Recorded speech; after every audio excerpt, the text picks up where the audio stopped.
Fujinon 60mm F2.4 macro lens. So let's get the elephant in the room out of the way first. It's not a real macro, it's not 1:1 lens, it's 1:2. So this of course means that you can get so close to the subject that it's twice as large as the image it would project on the sensor. But really for most of uses and for what most of the people use macro lenses for, it's quite enough. I use it to shoot jewelry and it's really enough for me. I don't have to get closer. I don't really lack this close focus. Of course, the second elephant is, let me zoom out, that the lens is not stabilized. Like I think none of the primes for Fuji are. So you have a 56, it's equivalent to more or less 60, sorry, it's equivalent to 90 on the full frame camera, and you don't have any sort of stabilization, so really the camera shake is pronounced when you zoom in on something, right? You can really see that it shakes a bit. And for an example, for this camera the flash sync is at 180, and sometimes 180 is not enough, and even at 180 you see some camera shakes. As you probably noticed, the lens focuses externally, so I mean, for many people this is not a problem. If you want to shoot some video or something, you have to use microphone because you will hear the lens moving in and out. It also means that it's a little bit slower to focus, so for non-moving objects it's not a problem. But really, if you want to use it as a double for portraiture and the subject moves and the light is not that good, I would really advise you not to do that, just to buy a second portrait lens, or to just, for an example, use this one, the 55-200. It's really sharp, really great for this such of things. It's I think one of the premium Fuji lenses, or was thought as one of the premium Fuji lenses. It comes with a box like that when you have where you have separate compartments for the lens and for the cover. This is all metal. As you can see, it's really made well. This is what it looks like on the lens. So the lens is really sturdy and everything like that. It's just a little bit slow to focus. Other than that, the image quality is really great. I have nothing bad to say about that. So now let's go to Lightroom and see some of the images I made with this lens. Alright, let's start with the photos.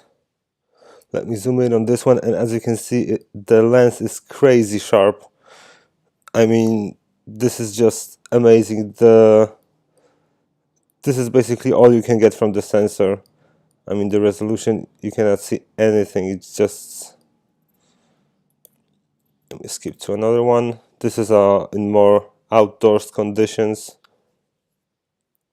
But you know, where it is sharp, it is really sharp. Here, of course, the depth of field falls out. This is 3.2. And this is the unprocessed raw file, as you can see here. Let me skip to another one. This is a kind of a street photography. The ISO is 1250. It's really, you see, it's a 125th of a second, and you can see some camera shake. This is because neither the camera nor the lens have any sort of image stabilization, and you know, 60, this is 90 full frame equivalent. So let's go to another one. Yeah, the photo looks quite nice, but really when you close in, you can see it is not sharp at all, and this is 1/25th of a second.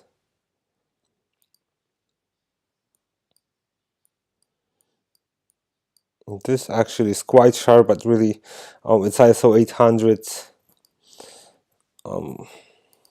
Yeah, probably there's no camera shake or anything like that. It's 2.4, so maybe it was just moving and moved a little bit. another one ISO 640, and yeah, it's reasonably sharp. Here, when on the focal plane, it's really sharp. The noise is quite negligible at this level. I think that primes perform really better than zoom lenses in this department as well. I don't know if it's only my subjective observation of it, or if it's really something there, but I think that the noise performance is really, really good, as well as sharpness. 2.4, 6400 ISO. Here you can really see some noise. But as you can see, this photo is actually quite sharp. So it's at 1/25 it's really a hit or miss for me. Probably maybe my hands are shaky or something, I don't know. But if you focus far enough, you can get sharp photo even at 2.4. This is a macro photo, and this is a Jpeg. So this is a straight out of a camera Jpeg. Let me go to that one. And if we come close, also it's ISO 1000, 1/500th of a second. So at ISO 1000, even the sharp places are a bit soft, but it's a 1000 ISO, and yeah, that is the problem. I had this box with the lights, and normally when I was using a Sony with image stabilization in lens and in body, I could shoot like at 1/60th of a second, 1/50th of a second, and this thing really, when you get that close, you really need to pump those shutter speeds up when you're shooting handheld. 1/50th. This is quite sharp, but it's also ISO 2500, so 1250. Sorry.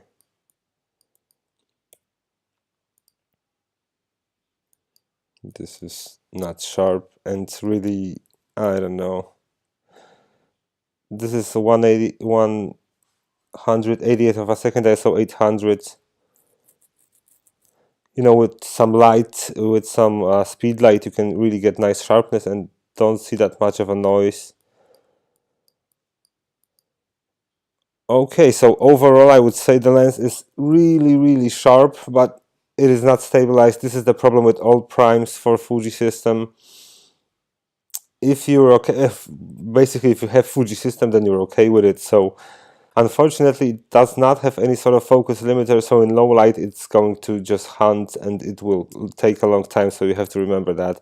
It's not a super pro lens. I think that the 90, the new lens, well, first of all, it is stabilized, which is great, and second of all, I think it has a focus limiter, which means you can use it for portraits and stuff like that, as well as for macro.